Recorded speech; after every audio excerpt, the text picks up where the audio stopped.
যে আমরা পুজোর ভাবনা, বছরের ভাবনাকে আমরা উদ্বোধন করার জন্য আজকে মিলিত হয়েছি আমাদের এই প্রেস ক্লাবে। আমাদের মধ্যে মুখ্য অতিথি এবং অনেকেই বিশেষ কারণে আসতে পারছেন না এবং কয়েকজন আছে আসতে দেরি হবে। আমাদের মধ্যে উপস্থিত আছেন দীপ্তাংশু মণ্ডল, যুগ প্রকাশনের শাশ্বত বসু পরাম্পর দুর্গোৎসবের সম্পাদক। উনি অন দ্য ওয়ে আছেন, আসছেন এই দুর্যোগপূর্ণ আবহাওয়ার জন্য ওনার আসতে কিছুক্ষণ দেরি হচ্ছে।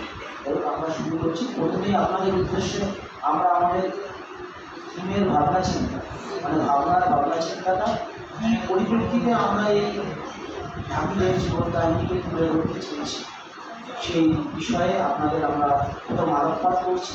তারপর ধীরে ধীরে আমরা এক এক করে আমাদের চিন্তা ভাবনা মনন শ্লোকা কি দাঁড়াচ্ছে আমাদের বাড়ির পুজো সেই নিয়ে আপনাদের সামনে উপস্থাপনা। 59তম বর্ষের দুর্গাপুজোর উদ্বোধনে ভাবনা বিশাল পুজোর বলে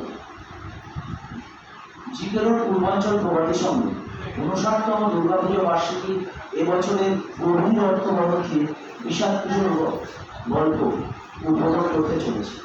এবছর থিমটি তুলে ধরেছে ঢাকিদের হৃদয়স্পর্শী জীবনগাথা, যারা ঐতিহ্যবাহী ঢাক বাজানো এবং যাদের জীবন দুর্গাপুজোর 5 দিনকে কেন্দ্র করেই আবর্তিত হয়। এই মানুষদের কাছে ঢাক বাজানো মূল জীবিকা না হলেও তারা সারা বছর অপেক্ষা করে এই কটা দিনের জন্য, যা তাদের আনন্দ, উদ্দেশ্য এবং তৃপ্তি এনে দেয়। বছরের পর বছর অপেক্ষা চলে এবং পুজোর শেষ হওয়ার সাথে সাথে তাদের এই স্বল্প সময়ের খ্যাতি এবং আনন্দ মিলিয়ে ওঠে।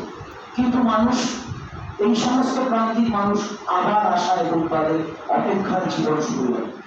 এই ভাবনার মাধ্যমে জিকেরোর পূর্বাঞ্চল প্রভাবের সঙ্গে চেষ্টা করেছে এই বাদ্যশিল্পীদের অজানা জীবন কথা তুলে ধরতে, তাদের আনন্দ ও বিষাদ এবং উৎসবের উপর তাদের নির্ভরশীলতা কাহিনী বর্ণনা করতে। এবছরের ভাবনা সমাজের নেপথ্যে থাকা এই সামাজিক উৎসবে সর্বজনীন দুর্গাপুজো যে একটি সামাজিক উৎসব, তার নেপথ্যে থাকা মানুষদের জীবন নিয়ে ভাবতে আহ্বান জানাচ্ছে, যাদের অবদান অত্যন্ত গুরুত্বপূর্ণ কিন্তু তারা প্রকৃতপক্ষে অন্তরালে থেকে যায় বা বলা যেতে পারে তারা অদৃশ্য থেকে যায়। তাই এটি সংস্কৃতির উদযাপন হলেও সেই সব জীবনের এক মর্মস্পর্শী স্মারক, যারা এই মহোৎসবের সাথে অজ্ঞাতভাবে যুক্ত, তারা এই সমস্ত প্রান্তিক মানুষই হচ্ছে অনন্য। তাই তাদেরকে সম্মান জানানোর উদ্দেশ্যে জিকেরোর পূর্বাঞ্চল প্রভাতী সংঘ সকলকে আমন্ত্রণ জানাচ্ছে এই মনোমুগ্ধকর কাহিনীকে প্রত্যক্ষ করার জন্য, যা শিল্প এবং ঐতিহ্যের মাধ্যমে, গুণনের মাধ্যমে মাটির মানুষকে স্মরণ করার জন্য এই মাটির প্রতিমা এবং তার সাথে মাটির সমস্ত চিত্রকলাকে, শিল্পকর্মকে তুলে ধরছে। সমগ্র নগরবাসীর কাছে যারা দুর্গাপুজো দেখতে আসে তাদের সকলকে সাদর আমন্ত্রণ জানিয়ে আমরা আজকের এই অনুষ্ঠান শুরু করছি। প্রথমেই অনুরোধ করব আমাদের পূর্বাঞ্চল প্রভাতী সংঘের সম্পাদক শ্রী মৃণাল মুখোপাধ্যায় মহাশয়কে আমাদের এই থিম উদ্বোধনের যে অনুষ্ঠান তাকে প্রথমেই বক্তব্য দেওয়া হবে।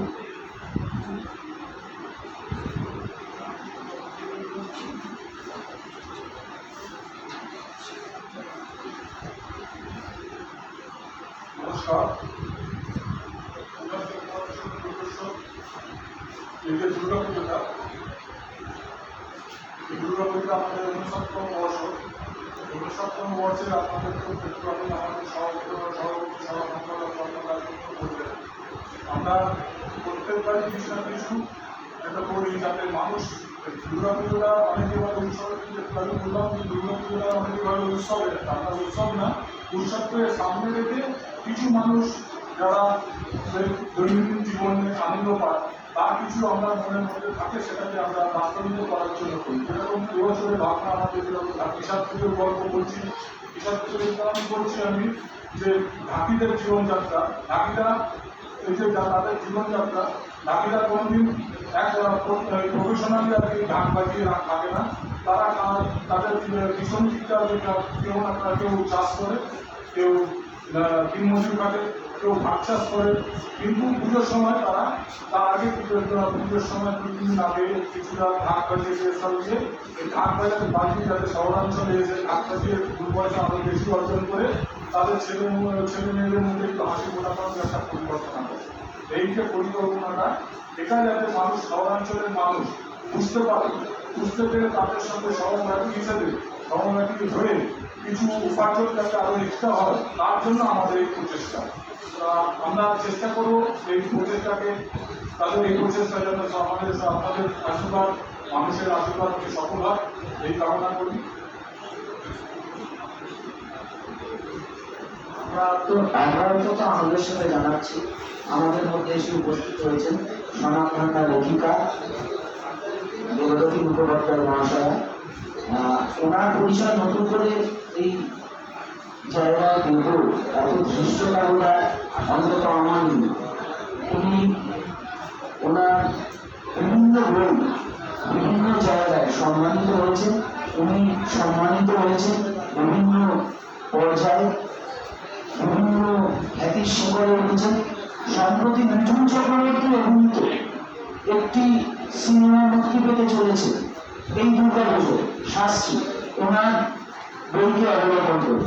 তাই আমরা ওনাকে সাদর আমন্ত্রণ জানাচ্ছি, আমরা গর্বিত ওনাকে আমাদের মঞ্চে পেয়ে। এখন আমাদের এই ভাবনার বিষয়ে আমাদের শিল্পী বিপাশা পূর্ব চৌধুরী আপনাদের সঙ্গে আলোচনা করবেন।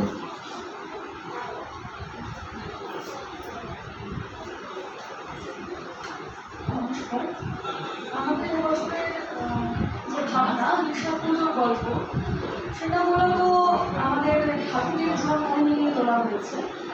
আমাদের দুর্গাপুজো সবাইকে উৎসব হলেও দুর্গাপুজোর নেপথ্যে যারা যারা দুর্গাপুজো মানে যাদেরকে ছাড়া দুর্গাপুজো হয় না, যেমন আমরা ছোটো থেকে শুনে আসছি যে ঢাকে কাঠি পড়লে তবেই মায়ের আগমন হয়। তো ঢাকে কাঠিরা যারা দেয়, যে কাঠিরা, তাদের জীবন যে খুব আনন্দের সেটা নয়, তাদের জীবন বিষাদ নয়। তো আনন্দ নেই বলা চলে না, কিন্তু তাদের জীবনের বিষাদের দিকটাই বেশি, তাদের জীবনের অন্ধকার দিকটাই বেশি। তারা প্রত্যেক বছরই অপেক্ষায় থাকে যে ওই দুর্গাপুজো আসবে এবং এই 5টা দিন তারা ঢাক বাজিয়ে এবং তাদের সন্তান তাদের সাথে কাঁসর বাজিয়ে কিছু উপার্জন করবে, যেটা তাদের পরিবারের মধ্যে হাসি ফোটাবে। আমরা যে সময়টা আমাদের পরিবারের সাথে আনন্দ করি, তারা সেই সময়টা শুধুমাত্র আমাদের আনন্দ দেওয়ার জন্য এবং তাদের নিজেদের কিছু উপার্জন করার জন্য প্যান্ডেলে থাকে। কারণ আমাদের যখন পুজো শেষ হয়, আমাদের যখন দর্শনী হয়, তারা যখন হাতে তাদের প্রাপ্য উপার্জনের মূল্যটা পায়, তখন তাদের মুখে হাসি। তখন তারা ভাবে যে আমরা এই মূল্যটা দিয়ে আমার বাড়িতে যে বাচ্চা বা আমার যে সহযোগীকে রেখে এসেছি, তাদের আমরা এটা দিয়ে কিছু উপহার দিতে। কারণ পুজো হতে বাকিটার সময় তাদের কাছে হয় ভাত চাষ করে, না হলে দিনমজুরি খেটে, না হলে এরকম কোনো কাজ করে। এর বাইরে তাদের কিন্তু আর জীবন নেই। তাছাড়া জীবন হচ্ছে পুরো ঢাককে কেন্দ্র করে। এদের জীবনে ঢাক একটা বড় মানে পার্ট নেয়। তো এদের এই যে জীবনের যে দুঃখটা, এদের যে দুর্গাপুজোর আনন্দের সাথে যে দুঃখটাও জড়িয়ে থাকে, পুজোর সময় তারা তাদের পরিবারের সাথে থাকতে পারে না শুধুমাত্র অর্থ উপার্জনের জন্য, সেটাকে কেন্দ্র করে আমাদের এবছরের ভাবনা বিশাল পুজোর গল্প। আর এই ভাবনাটি অবশ্যই যেটা না বললেই নয়, কারণ সব ক্ষেত্রে এবছর দাদা যখন আমাকে ডেকেছিলাম, আমরা ভাবনা নিয়ে লিখেছিলাম, যেটা না বললে আমার বড়ই অপরাধ হয়। তো এই ক্লাবেরই কোষাধ্যক্ষ রাজীব কুণ্ডুদা, উনি আমাকে প্রবণতা দেন যে ভাটিদের জীবন মতো আমরা কাজ করতে পারি। তো তারপরে আমি সেটা নিয়ে ভাবনাটা শুরু করি এবং তারই এখন কাজ করি। কোষাধ্যক্ষ রাজীব কুণ্ডু সবসময় আমাদের ক্লাবের এই সমস্ত হিসাবপত্র করে থাকেন, খুব সব থেকে নিরাশ জিনিসটা করে থাকেন। কিন্তু ওনার মধ্যে যে এত শিল্প চেতনা আছে, শিল্প মনন আছে, সত্যি আমরা জানতাম না। এবছর পুজোর 6 মাস আগে আমরা প্রথমে এটা প্রকাশ পাই। সেজন্য আমরা প্রথমে এখন অনুরোধ করবো আমাদের সহকর্মী এবং কোষাধ্যক্ষ এবং পূর্বাঞ্চল প্রভাতী সংঘের কোষাধ্যক্ষ শ্রীযুক্ত রাজীব কুন্ডু আমাদের এই তিন উদ্বোধনের ব্যাপারে বলে আছে।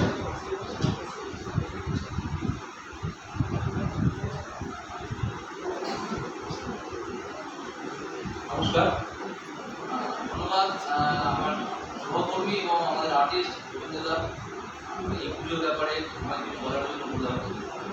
আমি সত্যি কথা বলতে কোষাধ্যক্ষের কাজটা করি আর্থিক হিসাব। এই পুজোটা করতে গেলে আমাদের অক্লান্ত পরিশ্রম করতে হয়, কারণ বর্তমানে কন্ট্রিবিউশন তুলে আনা ভেরি ডিফিকাল্ট।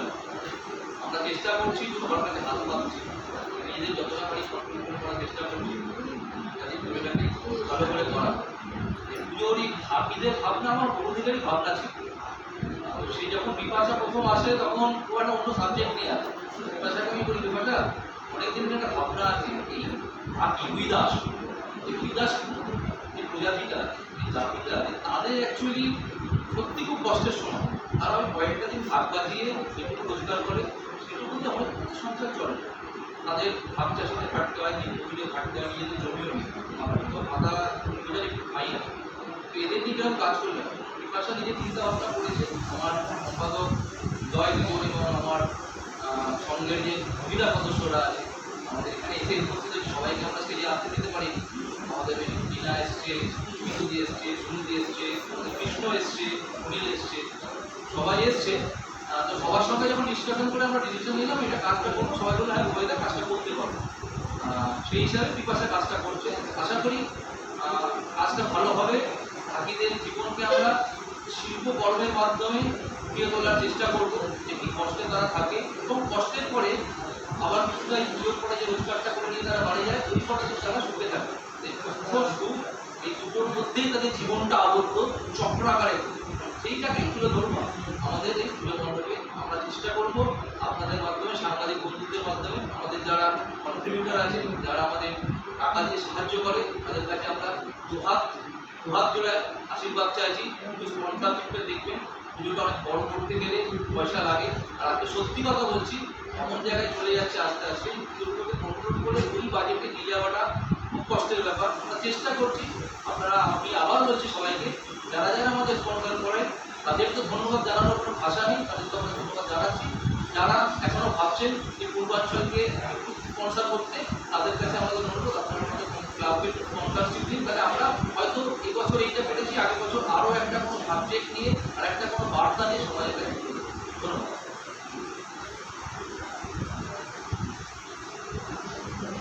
ধন্যবাদ রাজীব কুন্ডুকে। এখন আমাদের মধ্যে উপস্থিত আছেন প্রকাশনের কর্ণধার শ্রী রূপকাংশু মণ্ডল।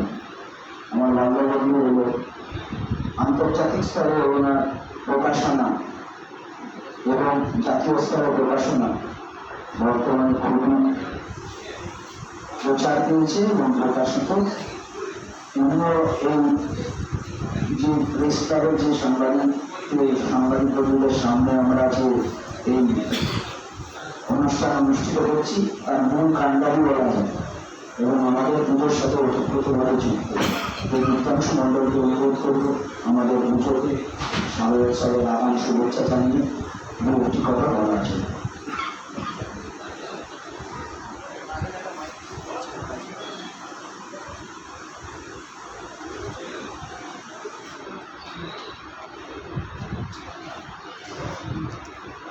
নমস্কার, আমি একেবারে শুভক্তা নই। পূর্বাঞ্চল প্রভাতী সংঘের পুজো বহু পুরনো দিনের পুজো। আমার মানে ছোটবেলাকার স্কুলের বন্ধু, খুবই উদ্যোগী ছেলে, সবসময় চায় যে সবাইকে নিয়ে চলতে। আমাকে বহুদিন ধরেও বলেছেন যে এটাকে আরও বড় করে করতে হবে, ভালো করে করতে হবে। আমি চেষ্টা করছি ওর সঙ্গে থাকার। আর এটাও বলবো যে একটা অচলাচল অবস্থার মধ্যে দিয়ে আমরা চলছি এই মুহূর্তে। তো দেখা যাক, আমরা তো উৎসব মানে কি বলবো, যে উৎসবের মধ্যে আমরা মারতে পারবো না এই বছরটা, কিন্তু আমরা প্রতিবাদও করবো, আবার পুজোও করবো, দুটোই চলবে একসঙ্গে। দীপাংশুকে ধন্যবাদ জানাচ্ছি পূর্বাঞ্চল ক্লাবের পক্ষ থেকে ও সহযোগিতার হাত সত্যি আমাদের খুব দরকার। থ্যাংক ইউ এখানে আসার জন্য এবং আমাদের সহযোগিতা করার জন্য। বিশেষ অতিথি শ্রীমতী দেবারতী মুখোপাধ্যায় এখন আপনাদের সাংবাদিক বন্ধুদের সামনে আমাদের এবছরের ভাবনা চিন্তা নিয়ে আলোকপাত করবেন। ওনার বক্তব্যের গভীরতাকে আমরা উপদেশ হিসেবে পাথর করে চলব। এই বছর শুধু নয়, আমরা এই সাংবাদিক বন্ধুদের সামনেই ক্লাবের পক্ষ থেকে অঙ্গীকার আমরা দিতে চাই ওনার থেকে যে আমরা বছরের পর বছর যেন ওনাকে এভাবে উপদেষ্টা হিসেবে সাথে পাই।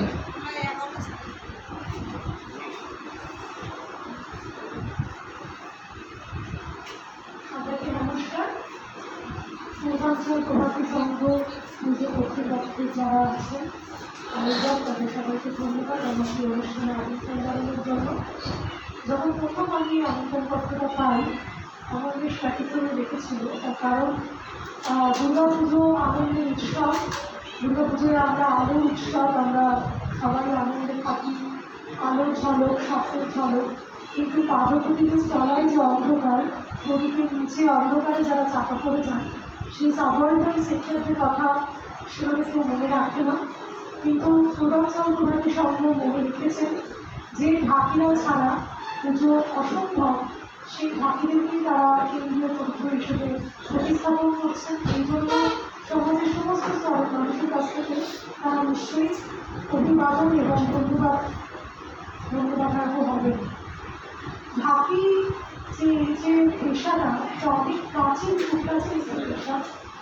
একদম ধরুন 1100-1200 সাল আগেও যখন যুদ্ধে যেত, রাজারা যখন যুদ্ধে যেতেন তখন যে কারা না কারা বাঁচত, ঢোল, মাদল, ঢাক এই সমস্ত বাঁচত, সেগুলো কিন্তু সমস্ত তারা বাদকদের থেকে বাদকারী বাজাতেন। যুদ্ধের যে প্রস্তুতি, যুদ্ধের যে শঙ্খ, যুদ্ধের যে কারা না কারা একটা যে বলুন প্রভাব আছে আবাদন বাগাদন গোড়াদন সাজে, সেটাও কিন্তু সেই তখনকার দিনে যারা ডোম সেনা, সেই ডোম সৈন্যরা ঢাকি কাজ করতেন এবং সেইখান থেকেই এসেছে আবাদন বাগাদন গোড়াদন সাজে। অর্থাৎ ডোম যারা সেনা তারা শঙ্খ বাজাচ্ছে, ঢোল বাজাচ্ছে, ঢাক বাজাচ্ছে এবং যুদ্ধ শুরু হচ্ছে। তো এত সুপ্রাচীন কেউ পেশা এদের ছাড়া কিন্তু দুর্গাপুজো কেন কোনো পুজোই হয় না। ঢাকের যে বাদল বা ঢাকের যে ধ্বনি, সেই ঢাকের আওয়াজ কানে এগুলো আমাদের মন আনন্দে ভরে ওঠে। আমাদের যত ব্যস্ততাই থাক কর্মক্ষেত্রে বা ব্যক্তিগত পরিসরে, ঢাকের আওয়াজ শুনে সবাই মনে হয় যে খুব এসে যাবে। তো এই যে ঢাকিরা এখন কিন্তু অনেকটাই কর্নার, অনেকটাই তারা প্রযুক্তির বাড়ানোতে অনেকটাই প্রত্যাশা হয়েছে। অনেক মন্দির যেমন আর ঢাকি রাখেন না, ঢাকি জায়গায় যারা ঢাক বাজাতে যন্ত্র ইউজ করেন প্রতিদিন, কিন্তু সেই যন্ত্রের যে ঢাকের আওয়াজ, সেই ঢাকের আওয়াজ কিন্তু ঢাকের বাজানোর মতো অত সুনিষ্ট নয়, সেটা আমরা সবাই স্বীকার করি। সেই রকম একটি সংবিধানে দাঁড়িয়ে যেখানে প্রযুক্তি এবং প্রাচীনের লড়াই চলছে, প্রযুক্তি এবং প্রযুক্তির সঙ্গে আধুনিকতার সঙ্গে প্রাচীনত্বের লড়াই ও প্রাচীনত্ব সমস্ত কিছু হচ্ছে, সেরকম একটা পরিসরে ওনারা যে এরকম একটি পেশাকে নিয়ে যেটা প্রযুক্তি বানিয়েছেন, ভীষণভাবে প্রশংসার বিষয় এবং আমার তরফ থেকে তাদের প্রতি অনেক শুভেচ্ছা রইল, শুভকামনা রইল এবং তাদের এই দুর্গাপুজোর সঙ্গে জড়িত যতজন থাকি তাদেরকেও আমার ধন্যবাদ দেব। নমস্কার।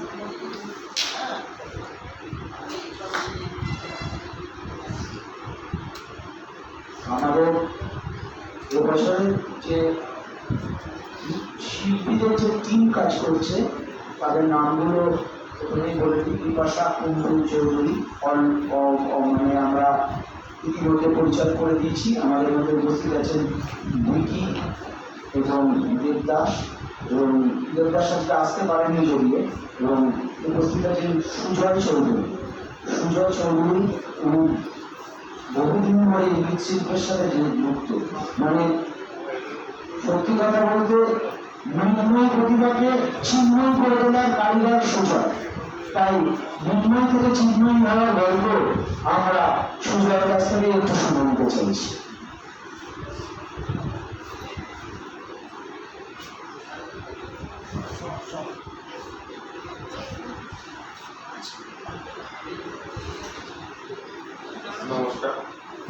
আমি শিল্পী সুজয় চৌধুরী। 2024 সালের দুর্গোৎসবে পূর্বাঞ্চল প্রগতি সংঘ তার পরিচালনায় শিল্পী বিপাশা অভিষেক যে বাকি সম্প্রদায় ও তাদের জীবনের যে চিত্র তুলে ধরছে তার সাথে সামঞ্জস্য রেখে সনাতনী একটি মাতৃমূর্তির দায়িত্ব আমি ওকে নিয়েছি। তো ঢাকিদের জীবনযাত্রা নিয়ে যে বিষাদ পুজোর গল্প এবছর তারা করছে, সেখানে আমি একটা দিক তুলে ধরেছি, যখন ঢাকিরা নিজেদের গ্রাম ছেড়ে আনন্দময় আমাদের শহরকে আনন্দময় করতে আমাদের শহরে আসেন, তখন তাদের যে পারিবারিক দায়-দায়িত্ব সেগুলো সেই ঢাকি গ্রামের মা বোনেরা বা স্ত্রীরা বজায় রাখছে। তো সেই বিষয়টাকে প্রতিমার মধ্যে দিয়ে আমি তুলে ধরার চেষ্টা করেছি, যেখানে প্রতিমায় আপনারা শোভা পাবেন যে সন্তানেরা কীভাবে তার মাকে সাজানো, বা এই দুর্গা পুজোর যে মা দুর্গা আমাদের কাছে, মানে আমাদের সকলের মা, আমরা মা দুর্গা, আমরা সকলেই মা দুর্গার সন্তান। তো আমরা সন্তানেরা নিজেদের মাকে সাজিয়ে তুলছি নিজের হাতে, আবার নিজেরাই মায়ের পুজোর অ্যারেঞ্জমেন্ট করছি। আবার একই সাথে মা ও সন্তানের যে টান, মানে মা তার সন্তানের প্রতি যে টান মায়ের, সেটাও প্রতিমার মধ্যে তুলে ধরার চেষ্টা করি।